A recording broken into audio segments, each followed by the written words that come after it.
आज मैं आप सभी को 3 जादुई परियों की कहानी सुनाने वाली हूँ। तो क्या आप लोग तैयार हैं कहानी सुनने के लिए? हाँ हाँ दीदी, हम सभी कहानी सुनना चाहते हैं। चलो तो शुरू करते हैं।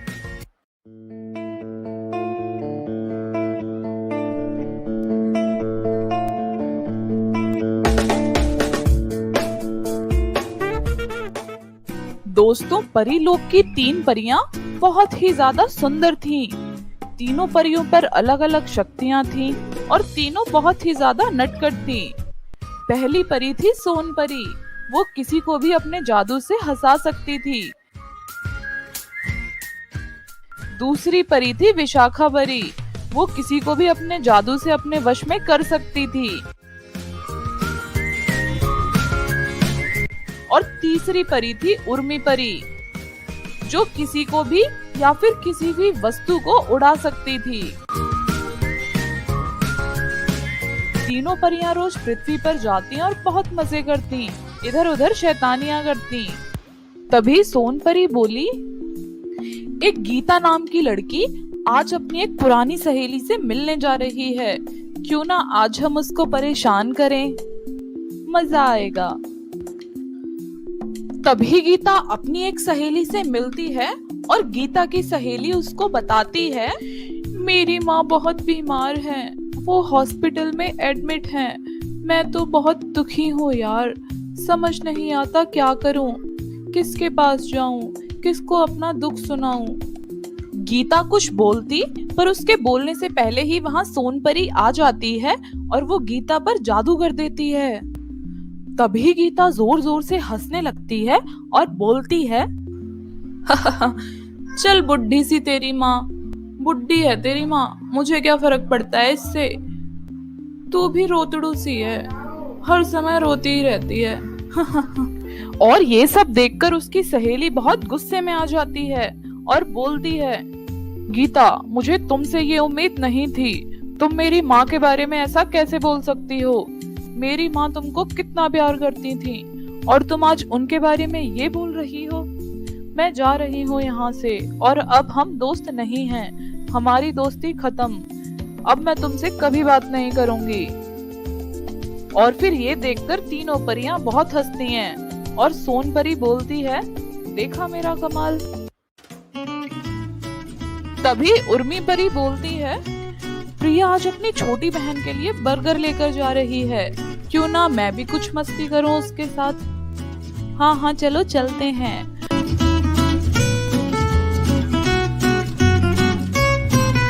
और जैसे ही प्रिया अपनी बहन को बर्गर देती है, उर्मी परी जादू से उस बर्गर को उड़ाकर नीचे गिरा देती है।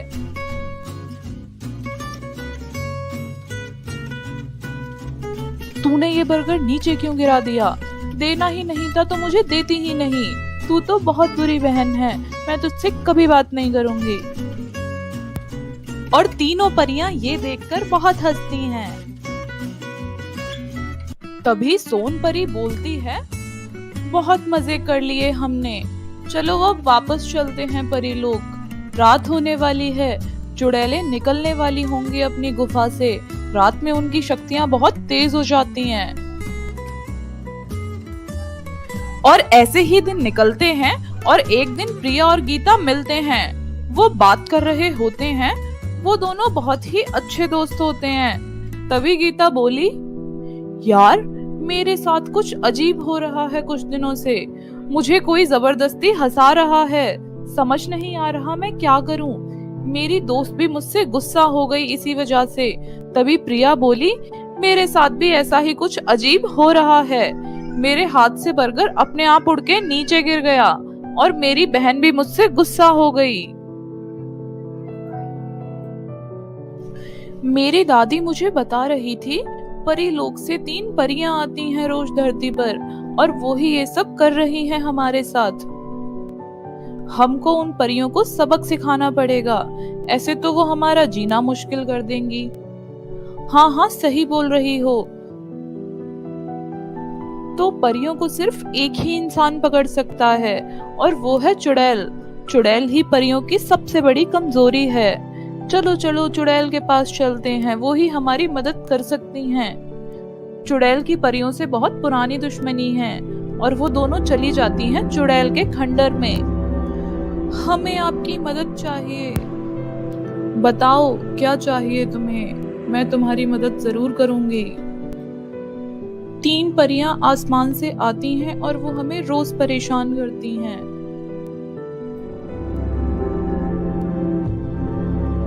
और वो दोनों सारी बातें चुड़ैल को बता देते हैं। इस पर चुड़ैल बोलती है, अब कभी तुम्हारे साथ ऐसा कुछ हो तुरंत तुम लोग मुझे बता देना, उसके आगे मैं देख लूंगी।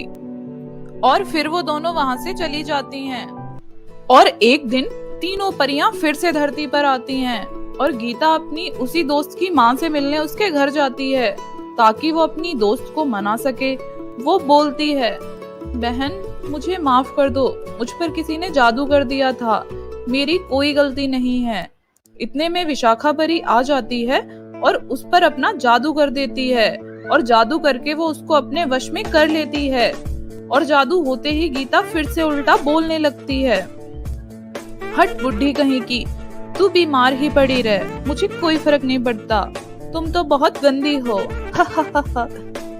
और गीता को फिर से ऐसा बोलता देखकर उसकी सहेली उससे और ज्यादा गुस्सा हो जाती है। वो बोलती है, चली जा यहाँ से और आज के बाद अपनी शक्ल मत दिखाना मुझे, तुम्हारी हिम्मत कैसे हुई ऐसा बोलने की। पर वो समझ जाती है ये परियों का ही जादू है और वो तुरंत चुड़ैल को बता देती है। तभी चुड़ैल आ जाती है और वो तीनों परियों को पकड़ लेती है।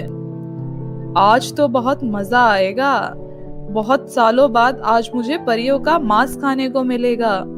मैं तो जन्मों जन्मों से भूखी हूँ परियों के मांस को खाने के लिए। और वो चुड़ैल उन परियों को लेकर अपने खंडर में पहुंच जाती है। बताओ तुम में से पहले किसको खाऊं मैं, कौन सबसे पहले मेरा भोजन बनना चाहता है। पहले तो मैं तुम्हारी शक्तियां लूंगी और मैं फिर तुमको खा जाऊंगी। इतने में ही प्रिया और गीता वहां आ जाती हैं।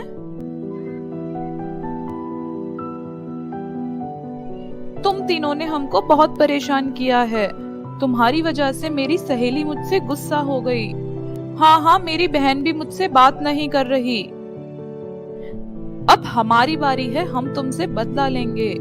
तुम तीनों को इस सारे खंडर की सफाई करनी होगी। और गीता बोलती है, इनका ये बंधन काट दो, इनको इनकी सजा भुगतने दो। और चुड़ैल उन तीनों को खोल देती है और उनसे सारा खंडर साफ करवाती है।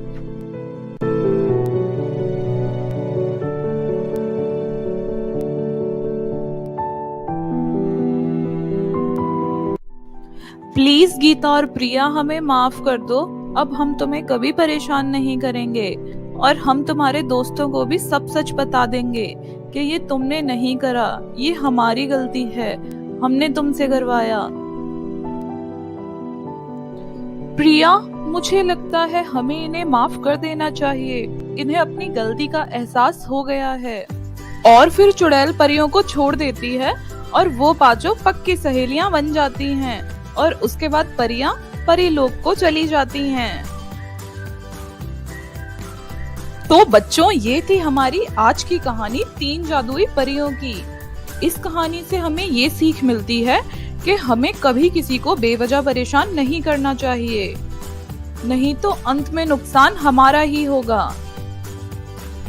आपको कैसी लगी ये स्टोरी हमें कमेंट्स में लिखकर जरूर बताइए और ऐसी ही और मजेदार कहानियां सुनने के लिए हमारे चैनल को सब्सक्राइब जरूर कर लें।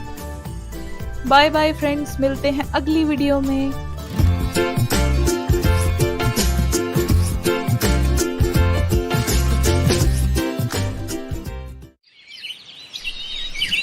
एक समय की बात है, एक शहर में सोनल नाम की लड़की अपने मम्मी पापा के साथ रहा करती थी। उनकी बहुत ही ज्यादा अच्छी फैमिली थी। उसके पापा की बहुत बड़ी फैक्ट्री थी और सोनम की मम्मी शहर के सबसे बड़े स्कूल में पढ़ाती थी। उसकी मम्मी उसको हमेशा बहुत अच्छी तरह समझाती और एक अच्छा इंसान बनने को बोलती। तो सोनल के मम्मी पापा दोनों ही बहुत काम करते थे और कामयाब इंसान थे। अब वो दोनों तो चले जाते सुबह सुबह काम पर, और इसलिए उन्होंने सोनल की देखभाल के लिए घर पर एक नौकरानी रख ली थी, ताकि वो सोनल की देखभाल करती रहे, उसका पूरा ध्यान रखे, उसको टाइम पर खाना दे, उसको स्कूल छोड़ने जाए, स्कूल से घर लेकर आए। तो सोनल की जिंदगी बहुत अच्छी निकल रही थी।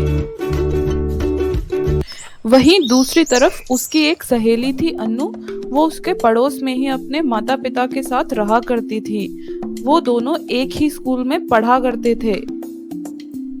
एक दिन सुबह सुबह सोनल बाहर टहलने निकलती है और टहलते टहलते वो अन्नू के घर पहुंच जाती है।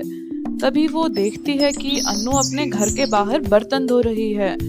वो अन्नू को देखकर उसके पास जाती है। अरे अन्नू, तू बर्तन क्यों धो रही है? तेरे घर में नौकरानी नहीं है क्या? नहीं सोनल, हमारे घर में नौकर नहीं है और मेरी मम्मी काम करने बाहर गई हैं, इसलिए मैं ही घर के काम कर लेती हूँ खुद। काम वाली की लड़की काम नहीं करेगी तो क्या करेगी, और नौकर तो कहाँ ही रख सकती है। सोनल अन्नू का बहुत मजाक उड़ाती, पर उसका स्वभाव सिर्फ अन्नू के लिए ही नहीं, सबके लिए ऐसा ही था। वो सबकी बेइज्जती करती, उनका मजाक उड़ाती, उनको नीचा दिखाती, और उसके घर बहुत ज्यादा पैसे थे, उन पर उसे बहुत ज्यादा घमंड था।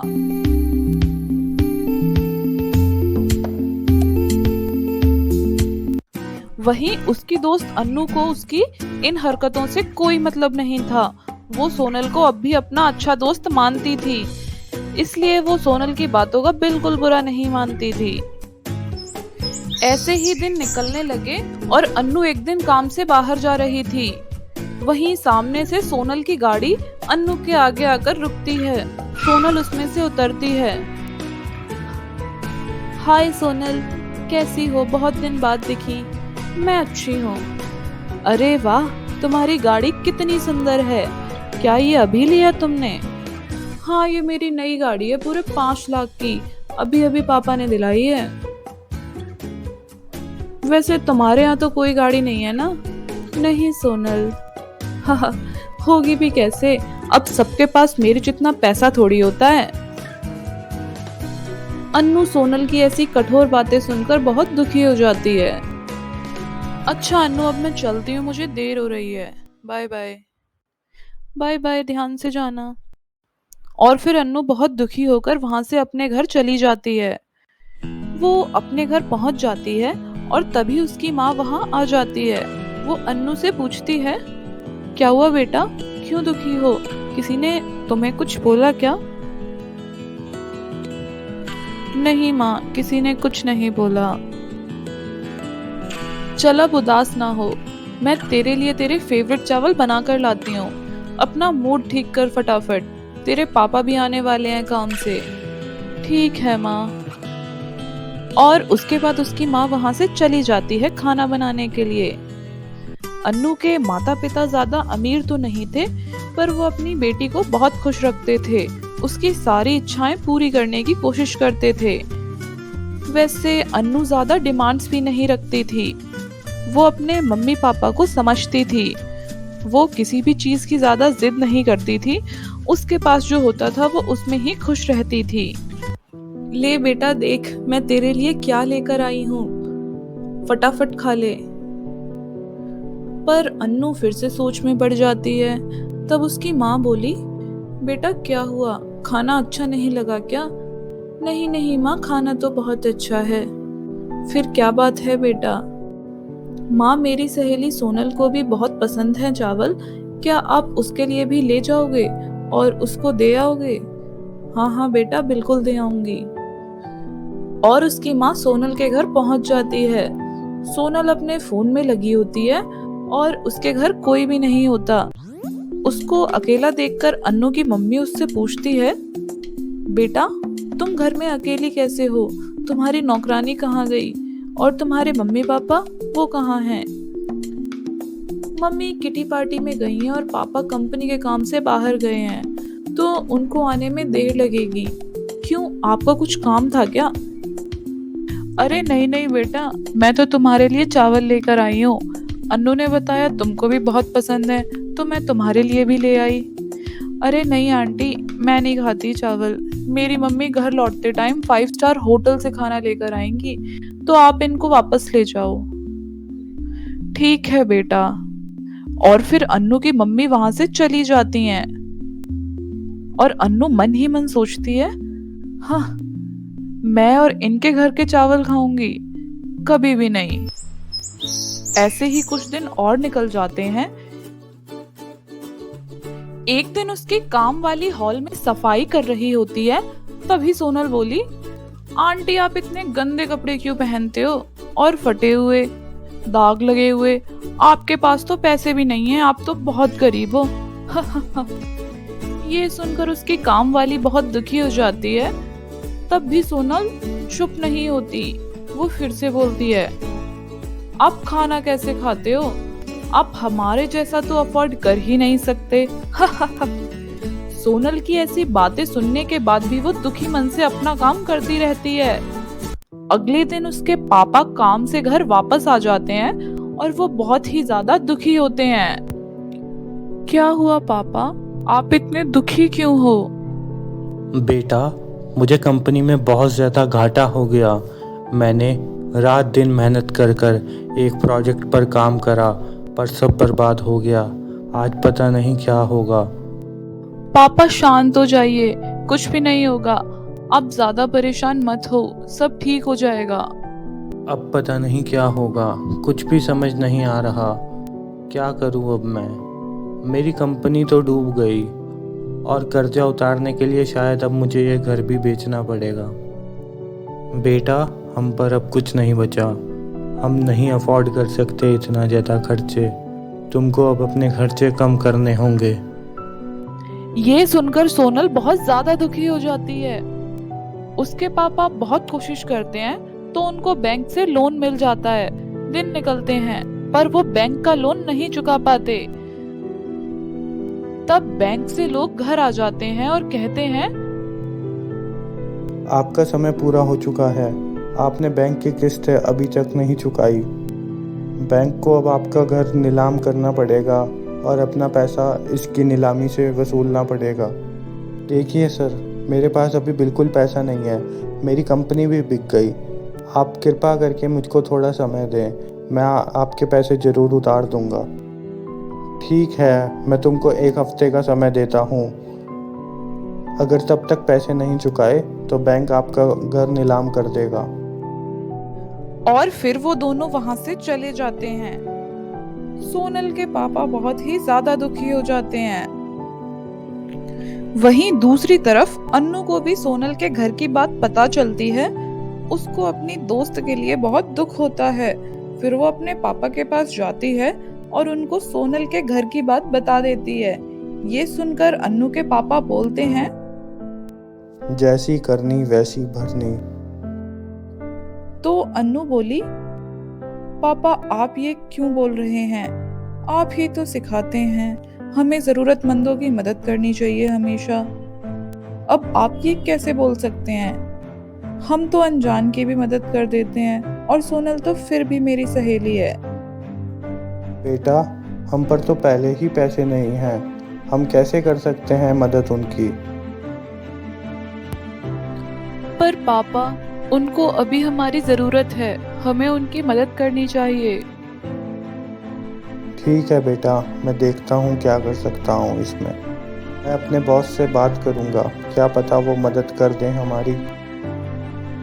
ठीक है पापा, आप जल्दी जाकर अपने बॉस से बात करिए। फिर अन्नू के पापा अपने बॉस के ऑफिस पहुंच जाते हैं और उनको सारी बातें बताते हैं। तो अन्नू के पापा की ईमानदारी और अच्छाई देखकर बॉस मदद करने को तैयार हो जाता है और वो अन्नू के पापा को पैसे दे देता है। और फिर अन्नू के पापा वो पैसे सोनल के पापा को दे देते हैं और उनका घर बच जाता है। ये देखकर सोनल को अपनी गलती का एहसास हो जाता है और उसको पता चल जाता है कि ये सब उसकी करनी का ही फल है। उसे उसकी ही बातों का फल मिला है और वो अन्नू से माफी मांगने उसके घर की तरफ जाती है और अन्नू के घर के बाहर पहुंच जाती है।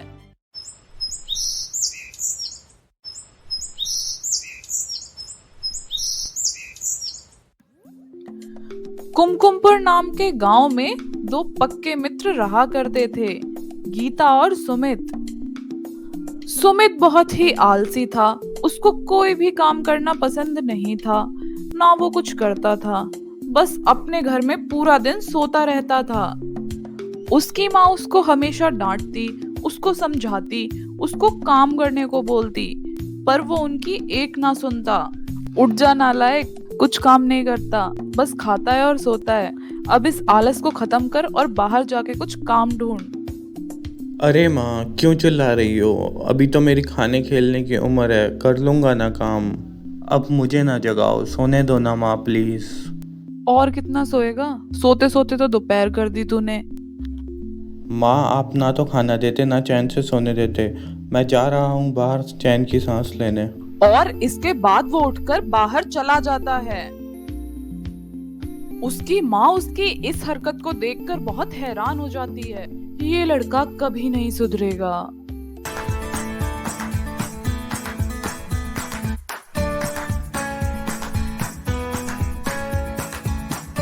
तो जब वो नदी पर पहुंचता है तो वहीं पर उसको उसकी दोस्त गीता मिल जाती है। अरे सुमित, क्या हुआ? इतने गुस्से में कहाँ चले? यार बस क्या बताऊँ तुझे, बस सारा दिन अब माँ बस डांटती रहती है। मैं तो चाहता हूँ कि कोई चमत्कार हो जाए और मेरे पास खूब पैसा आ जाए, ताकि मैं बहुत अमीर हो जाऊँ और मेरे को कोई काम ही ना करना पड़े। अच्छा, छोड़ो ये सब। मैं काम के सिलसिले में बाहर जा रही हूँ, क्या तुम भी मेरे साथ चलना चाहोगे? हाँ चलो चलते हैं।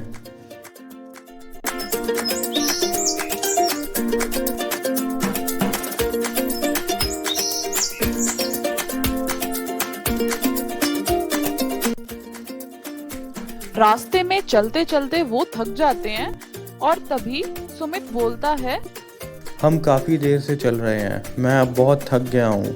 चलो अब थोड़ा आराम कर लेते हैं, फिर आगे चलेंगे। फिर वो दोनों एक पेड़ के नीचे बैठ जाते हैं। अब सुमित को पेड़ के पीछे से कुछ रोशनी आती हुई दिखाई देती है और वो गीता को बोलता है, गीता देखो देखो कैसी रोशनी आ रही है पेड़ के पीछे से। चलो देखते हैं क्या है ये। अरे छोड़ो सुमित, हमें क्या मतलब, कुछ भी हो। नहीं नहीं, हमें देखना चाहिए, आखिर क्या है वो। सुमित के बार बार बोलने पर गीता राजी हो जाती है और वो पेड़ की उस तरफ बढ़ते हैं। तभी उन्हें वहाँ एक परी प्रकट होती हुई दिखाई देती है। वो परी उनके सामने आ जाती है और वो बोलती है, ये रोशनी एक जादुई महल से आ रही है जो इस पेड़ के पीछे बना हुआ है। वो दोनों फटाफट पेड़ के पीछे पहुंच जाते हैं और उस महल को देख लेते हैं। दोनों देखकर बहुत खुश हो जाते हैं। तभी परी आती है और बोलती है, ये एक जादुई महल है, जो भी इस महल में रहेगा उसको कभी कोई काम नहीं करना पड़ेगा, बस खाओ पियो और सो जाओ। क्या सच में ऐसा भी होता है? जो भी इस घर में रहेगा उसको मेहनत नहीं करनी पड़ेगी? हाँ हाँ बिल्कुल, यही सच है। इस घर में परियों का वरदान है, जो भी इस घर में रहेगा उसको कोई भी काम नहीं करना पड़ेगा। ये सब सुनकर सुमित सोचता है, अगर मैं इस महल में रहूं तो मुझे कोई काम नहीं करना पड़ेगा, मम्मी के ताने भी नहीं सुनने पड़ेंगे और मैं यहाँ सुकून से रह सकता हूँ। तभी सुमित परी से बोला, मैं इस महल में रहना चाहता हूँ, क्या ये मुमकिन है? हाँ हाँ बिल्कुल, तुम यहाँ रह सकते हो, बस तुम्हें एक बात हमेशा याद रखनी पड़ेगी। अगर तुम एक बार महल के अंदर चले गए तो मेरी इजाजत के बगैर तुम महल से कभी बाहर नहीं आ सकोगे। ये बात सुनकर सुमित सोचता है, मुझे तो काम करना ही नहीं, और मैं अगर बाहर रहूँगा तो मेरे को कुछ ना कुछ काम तो ज़रूर करना पड़ेगा। तो ऐसा करता हूँ, महल में ही चलता हूँ, जो बाद में होगा वो देखा जाएगा।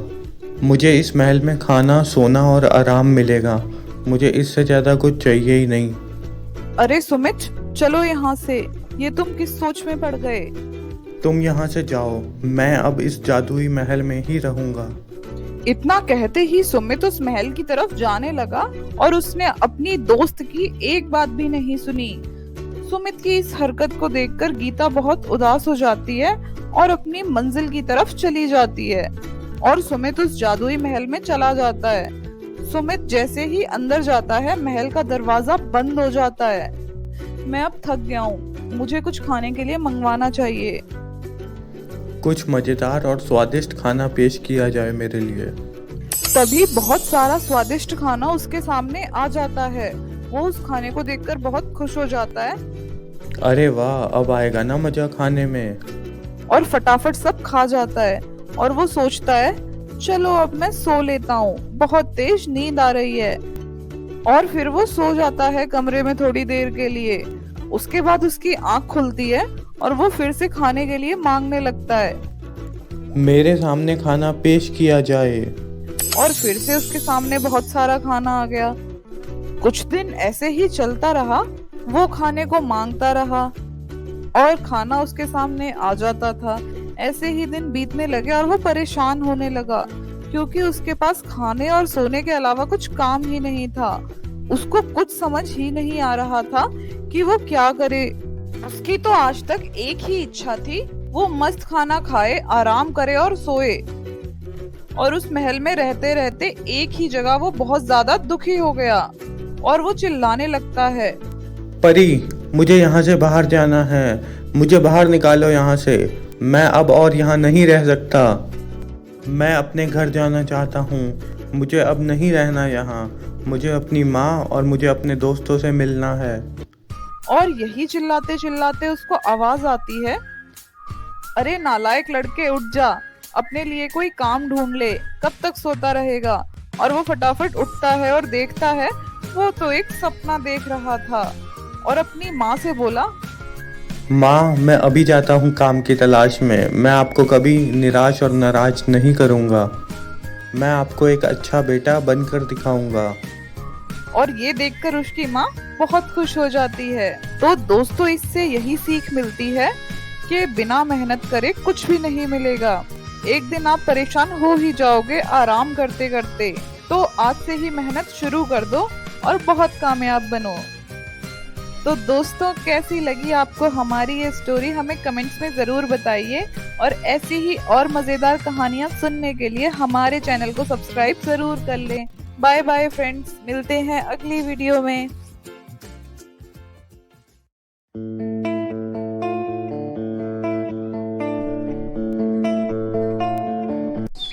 एक समय की बात है, जंगल के उस पार एक लकड़हारा अपनी पत्नी के साथ रहा करता था।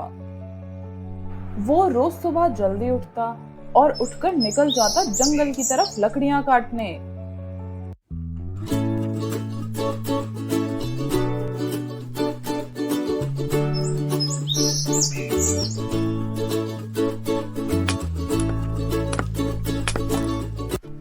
और फिर लकड़ियां काटकर अपने घर ले आता और जो वो लकड़ियां लेकर आता उससे वो और उसकी पत्नी लकड़ी की टोकरियां बनाया करते और उन टोकरियों को फिर बाजार में बेच दिया करते और वो अपना घर इसी से चला रहे थे। पर उनका कोई बच्चा नहीं था और इस बात से वो दोनों बहुत ज्यादा दुखी रहते थे। रोज की तरह वो लकड़हारा लकड़ी काटने के लिए निकल पड़ा जंगल की तरफ।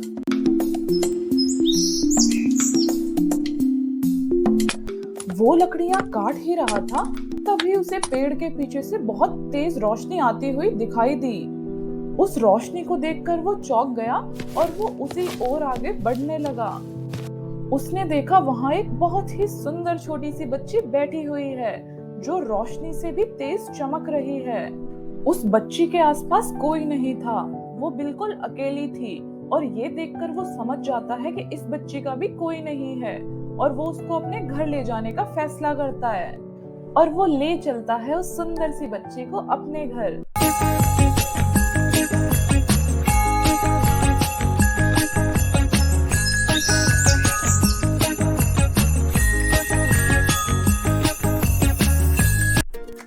और वो दोनों घर पहुंच जाते हैं और उस बच्ची को देखकर उसकी पत्नी खुश भी होती है बहुत और हैरान भी। वो अपने पति से पूछती है, ये इतनी प्यारी सी बच्ची किसकी है, कहाँ पर मिली आपको ये? और फिर जंगल में जो जो हुआ था वो सब वो अपनी पत्नी को बता देता है कि उसको ये बच्ची कैसे मिली। और वो बच्ची उसको रोशनी में मिली थी, इसीलिए उन दोनों ने मिलकर उस बच्ची का नाम रोशनी रख दिया। वो दोनों उस बच्ची को बहुत प्यार करते। और अगले दिन फिर से सुबह हो जाती है और वो रोज की तरह निकल पड़ता है जंगल की तरफ लकड़ियां काटने।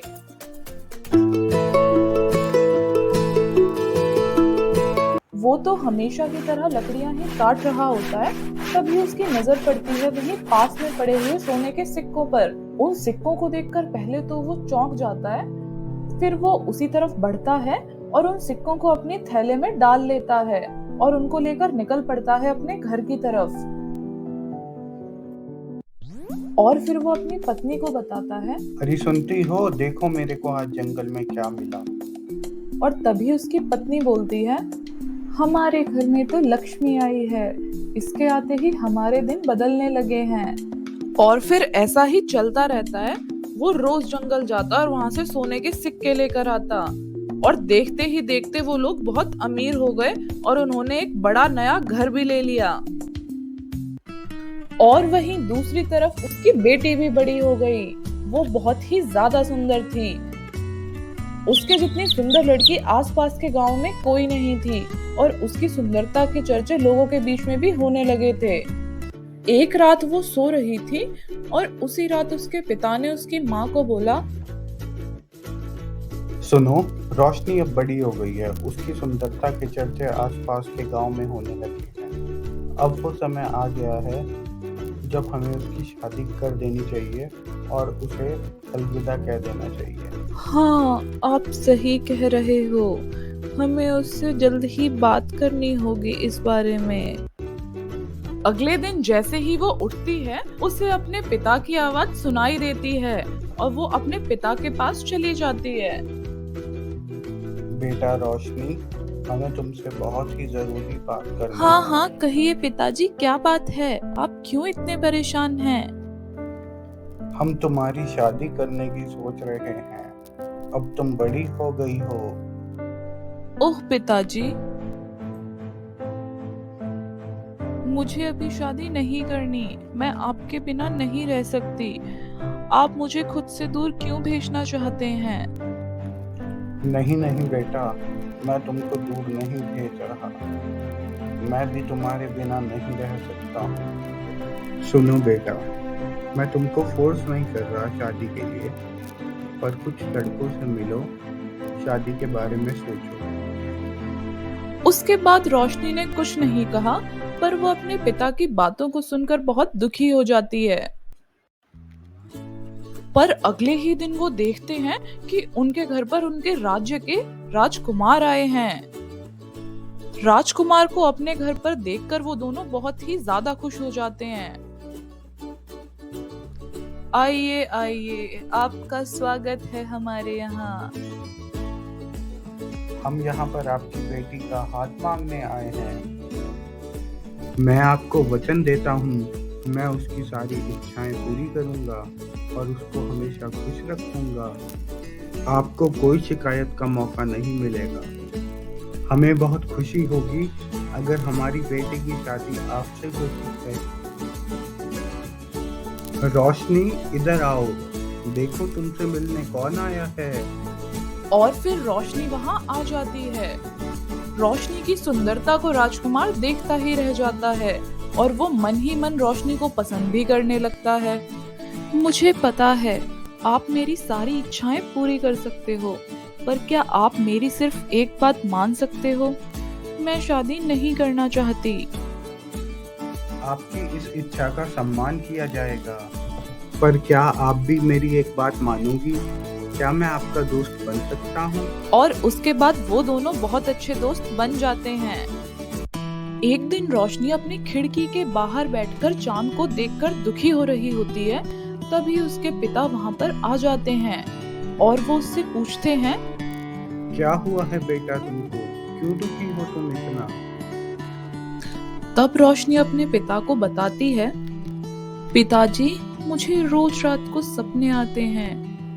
मुझे आपसे दूर ले जाने के लिए चांद से कुछ परियां आ रही हैं और वो मुझे अपने साथ ले जाएंगी आप सबसे दूर। और कल रात ही उन्होंने मुझे बोला है कि इस महीने की 12 तारीख को वो दिन आने वाला है जब वो मुझे लेने आएंगी और अपने साथ चांद पर ले जाएंगी। पर मैं नहीं जाना चाहती, मैं आपके साथ ही रहना चाहती हूँ पिताजी। और ये कहकर वो बहुत तेज रोने लगती है। ये देखकर लकड़हारा बहुत दुखी हो जाता है और फिर वो खिड़की के बाहर देखता है और वो चांद को देखता है। उसकी रोशनी बहुत ही ज्यादा कम हो चुकी है, जैसे उसकी रोशनी कहीं खो सी गई हो। और तभी वो राजकुमार को खत भिजवाता है उससे मदद मांगने के लिए। राजकुमार बहुत गुस्से में आ जाता है और बोलता है, मैं रोशनी को किसी को नहीं ले जाने दूंगा। और आखिर में महीने का वो 12वां दिन आ ही जाता है और राजकुमार अपने सैनिकों को लेकर पहुंच जाता है उसके घर, अपनी तलवारों को लेकर उसको बचाने के लिए। और वहीं वो लकड़हारा अपनी बेटी और पत्नी को लेकर घर के तहखाने में चला जाता है ताकि कोई वहां तक ना पहुंच पाए रोशनी को लेने के लिए। और थोड़ी देर बाद ही चांद से एक अलग सी लुभावनी सी धुन आने लगती है जिससे सब मोहित हो जाएं। और चांद पे से कुछ परियां जमीन पर एक रथ को लेकर आने लगी और जैसे ही वो धुन रोशनी के कानों में पड़ती है वो बस उस धुन के पीछे पीछे चलने लगती है और उन परियों के पास पहुंच जाती है। और वहां पहुंचते ही एक परी उस पर अपनी छड़ी से जादू करती है और वो एक बहुत ही सुंदर सी रानी में बदल जाती है। और तभी वहां पर उसके माता पिता आ जाते हैं और उनको देखकर वो बोलती है, आप दोनों ने मेरा बहुत अच्छा ध्यान रखा। आपसे अच्छे माँ बाप मुझे मिल ही नहीं सकते थे इस धरती पर अब मुझे अपनी दुनिया में जाना होगा। मेरे लोग मेरा इंतजार कर रहे हैं। मेरे बिना चांद की रोशनी कभी वापस नहीं आएगी। क्या मतलब? कौन हो तुम? मैं चांद की रोशनी हूँ। मैं धरती पर घूमने के लिए आई थी पर मैं रास्ता भटक गई और मेरी याददाश्त भी चली गई कि मैं कौन हूँ और मैं कहाँ से आई हूँ। और वहीं पर आप मुझे मिल गए और आपने मुझे बहुत प्यार से बड़ा किया, पर अब मुझे वापस जाना होगा। तो क्या बेटा तुम जाकर हमें भूल जाओगी? क्या तुम्हें हमारी याद नहीं आएगी? और वो उनको बोलती है, जब जब आसमान में चांद होगा तब तब मैं आपसे मिलने आऊंगी। और ये कहकर वो उनको बाय करती है और वहां से चली जाती है चांद की तरफ।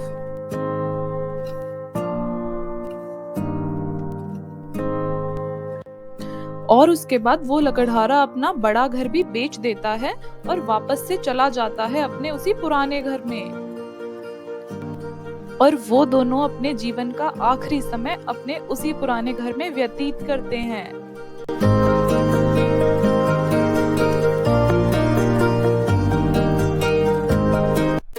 और इसी के साथ ही ये कहानी समाप्त होती है। तो कैसी लगी आपको ये कहानी, हमें कमेंट्स में जरूर लिखकर बताइए। और ऐसी ही और मजेदार कहानी देखने के लिए हमारे चैनल हैप्पी किड्स को सब्सक्राइब जरूर कर लें। बाय बाय फ्रेंड्स, मिलते हैं अगली वीडियो में।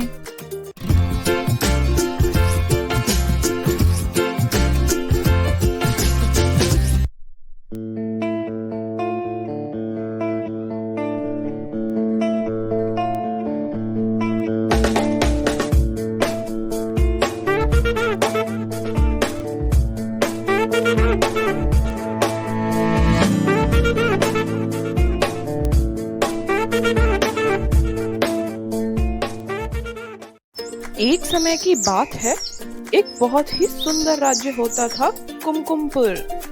वहाँ के राजा भानु प्रताप के बेटे विक्रम प्रताप शादी के लायक हो गए थे, लेकिन राजा और रानी को एक सही और समझदार लड़की नहीं मिल रही थी अपने बेटे के लिए, जो उनके बेटे के साथ साथ राजमहल और राज्य कार्य को भी अच्छे से संभाले। कुमकुमपुर एक बहुत ही खुशहाल राज्य था।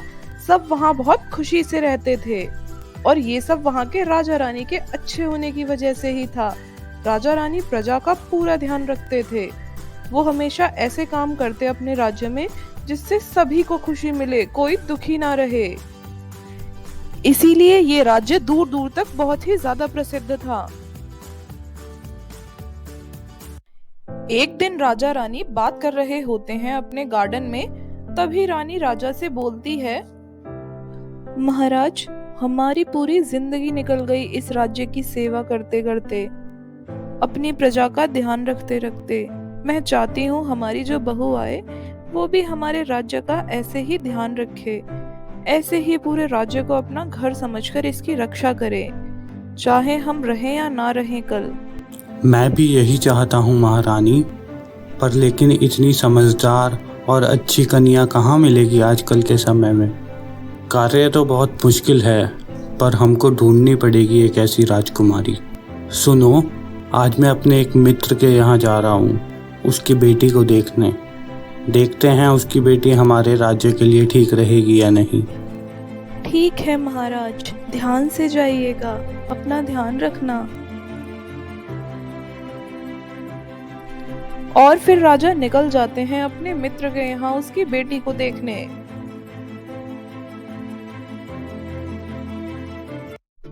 पर जब वो वहां जाते हैं और अपने मित्र की बेटी से मिलते हैं तो वो बिल्कुल भी वैसी नहीं होती जैसी उनको अपनी बहू चाहिए थी। और फिर निराश मन से राजा वापस अपने घर आ जाता है। वापस आते ही रानी उससे पूछती है, क्या हुआ महाराज, आप इतने दुखी क्यों हो? क्या आपको लड़की पसंद नहीं आई? रानी, हमें जैसी बहू चाहिए थी वो बिल्कुल भी वैसी नहीं है। पता नहीं कब वो समय आएगा जब हमारे बेटे के लिए हमें सही लड़की मिलेगी और हमारे घर में भी खुशियां आएंगी। क्या हमारे बेटे की कभी शादी ही नहीं होगी?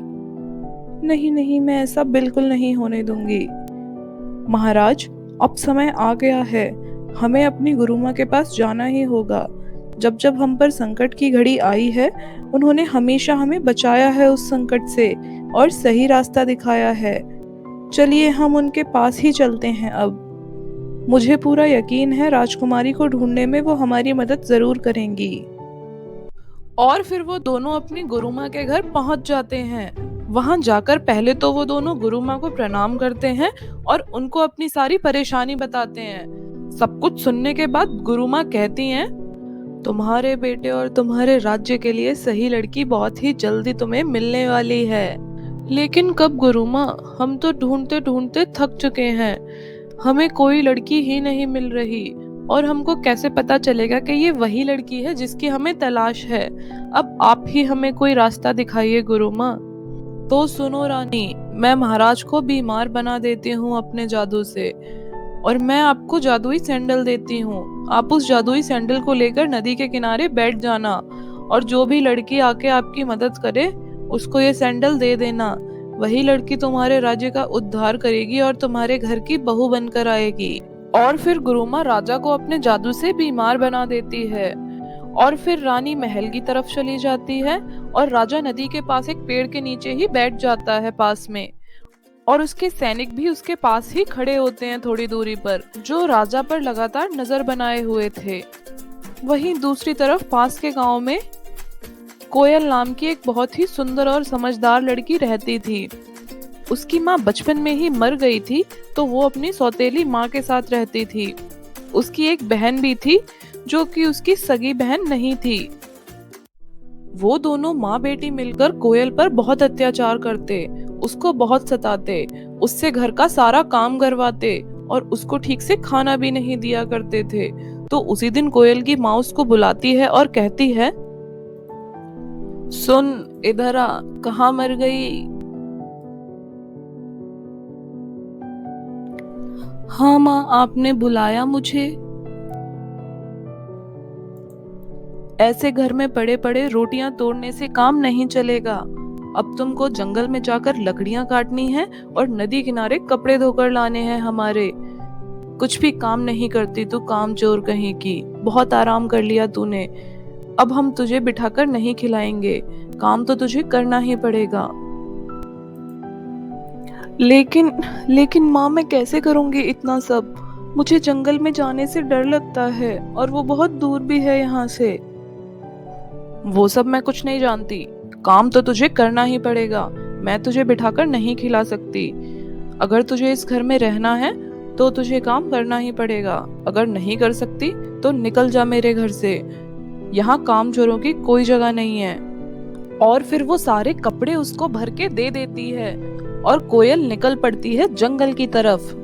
पहले तो वो लकड़ियां काटती है, उनको इकट्ठा करती है एक जगह, फिर नदी के पास जाके कपड़े धोने लगती है।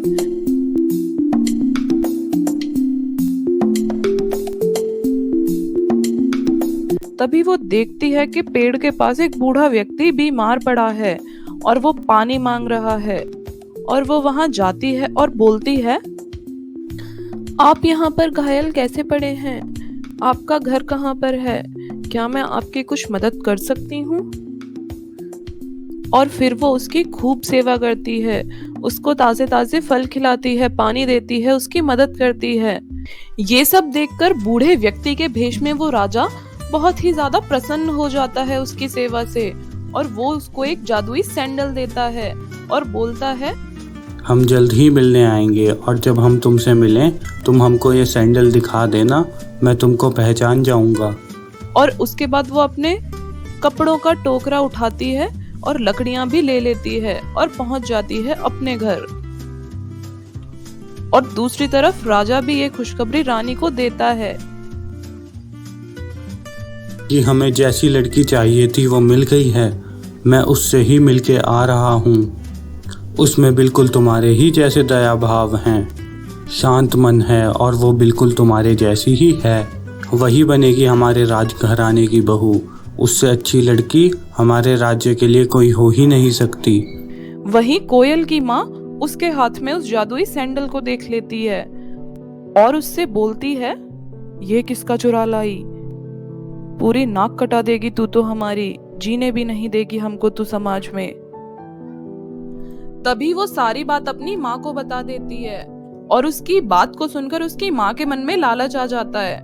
और तभी राज्य में खबर आती है कि जिसके पास भी जादुई सैंडल है, कुमकुमपुर के महाराज उसको अपनी बहू बनाना चाहते हैं। ये सुनकर वो कोयल से सैंडल छीन लेती है और मन ही मन सोचती है, अब तो रानी मेरी ही बेटी बनेगी, आने दे राजा को, मैं इस कोयल को बंद कर दूंगी और इसको रानी नहीं बनने दूंगी। और तभी उसकी सौतेली बहन वहां आ जाती है और बोलती है, तेरी जैसी भिखारन पर इतनी सुंदर सैंडल जचती नहीं, ये तो मैं ही पहन कर जाऊंगी राजा के आगे और रानी बनूंगी। इस पर कोयल बोलती है, ये तो मुझे दिया था उन्होंने, ये मेरा है, मुझ पर कृपा करो, मुझसे मत लो ये। पर माँ बेटी मिलकर उससे वो सैंडल ले लेती हैं और उसको घर के काम में लगा देती हैं और बहुत डांटती है उसको उसकी माँ। और इधर राजा रानी उसके घर आते हैं और बोलते हैं, हमको पता चला है हमारा दिया हुआ जादुई सैंडल आपकी बेटी के पास है, हम आपकी बेटी से मिलकर उसको अपने घर की बहू बनाना चाहते हैं। तभी वो अपनी बेटी को बुलाती है और बोलती है, देखो तुम्हारा हाथ मांगने कौन आया है। राजा देखकर पहचान जाता है, ये तो वो लड़की नहीं है जिसने मेरी मदद करी थी। राजा बोलता है, क्या आपके घर में यही एक लड़की है? जी हाँ, यही है, देखिए आपका दिया हुआ सैंडल भी मेरी बेटी के पास ही है। तभी राजा की नजर एक लड़की पर पड़ती है जो पौधों को पानी दे रही होती है बाहर। वो बोलता है, जरा आप अपनी इस बेटी को बोलिए कि वो ये सैंडल पहन के दिखाए। और वो सैंडल नहीं आता उसकी बेटी के। फिर राजा कोयल के पास जाता है और बोलता है, वो ये सैंडल पहन के दिखाए। और वो सैंडल उसके आ जाता है। और फिर रानी बोलती है, तुम ही हो हमारी बहू, अब तुम हमारे महल की, हमारे राज्य की रानी हो। और वो कोयल को अपने साथ अपने महल ले जाते हैं और उसकी सौतेली माँ और बेटी देखते रह जाते हैं उसको। उसके बाद राजा रानी बहुत धूमधाम से कोयल और अपने बेटे विक्रम प्रताप की शादी करते हैं और कोयल बहुत ही अच्छा राज्य चलाती है और एक बहुत ही अच्छी रानी बनती है और राजमहल में खुशी खुशी रहती है। तो दोस्तों, कैसी लगी आपको हमारी आज की ये कहानी? हमको कमेंट में कमेंट करके ज़रूर बताओ। और ऐसी ही और मज़ेदार और जादुई कहानियाँ देखने के लिए हमारे चैनल को सब्सक्राइब जल्दी जल्दी कर लो। बाय बाय फ्रेंड्स, अगली वीडियो में मिलते हैं एक नई कहानी के साथ।